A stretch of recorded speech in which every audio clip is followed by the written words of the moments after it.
Well, it's public service. It can be a lot of different things in terms of career paths. The largest employer in the U.S. is government. There are 22 million government jobs in this country. About 12% of those are federal jobs, 24% are state government jobs, and the remaining 64% are local jobs, cities, counties, school districts, the entities that we see and interact with on a daily basis provide most of the jobs in this country in terms of government and public administration.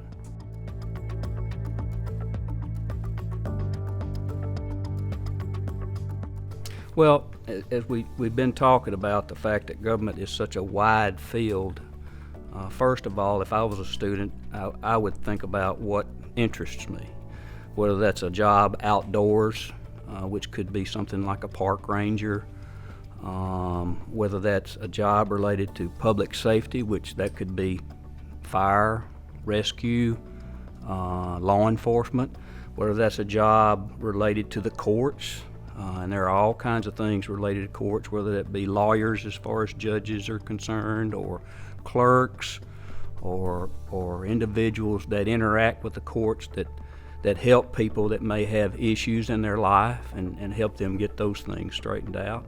And then there's the public works function where, the roads have got to be built and maintained, the garbage got to be picked up, and I know all that doesn't sound real, real high tech, but all of those things have to happen for society to function on a daily basis.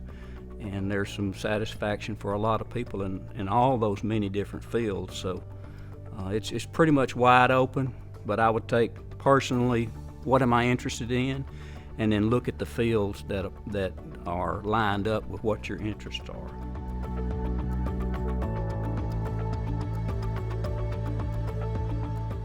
You can leave high school and go into some entry-level jobs, obviously with some basic training. For example, if you decided you wanted to go into firefighting or law enforcement, you could get your high school degree, go straight into those fields. Most of the time they provide training for you on the front end for those positions, so there are some entry-level jobs right out of high school.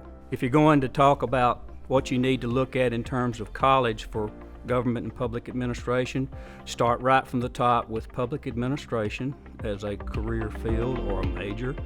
There's business administration, accounting, public health, and public policy. Any of those four-year type degrees will give you a good basis to enter government service.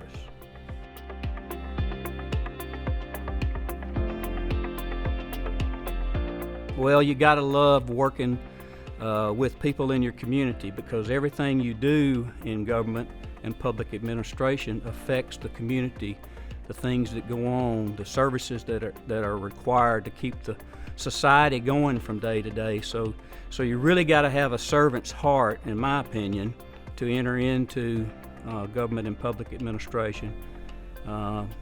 It just really takes that. It's not going to be one of the most lucrative careers you can get into, but from a satisfaction standpoint, personally, I've enjoyed being able to serve the public and give back through the years.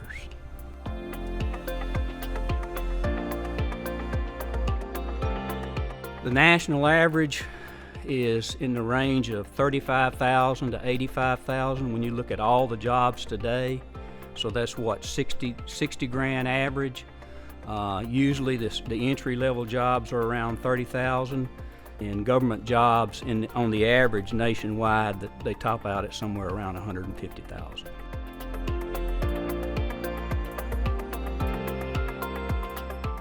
Well, let's 22 million employees. Right now, millennials, as an example, make up about 7% of that total.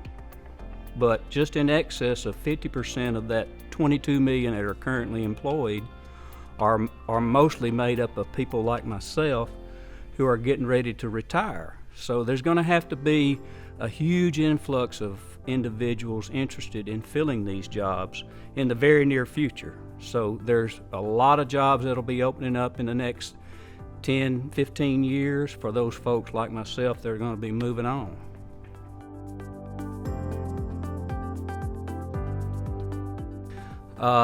Taking on a new challenge, whether that's taking on a new project that provides a public service and seeing it all the way to fruition, moving on from that and seeing that project continue 10, 15, 20 years down the road successfully has been probably more for me.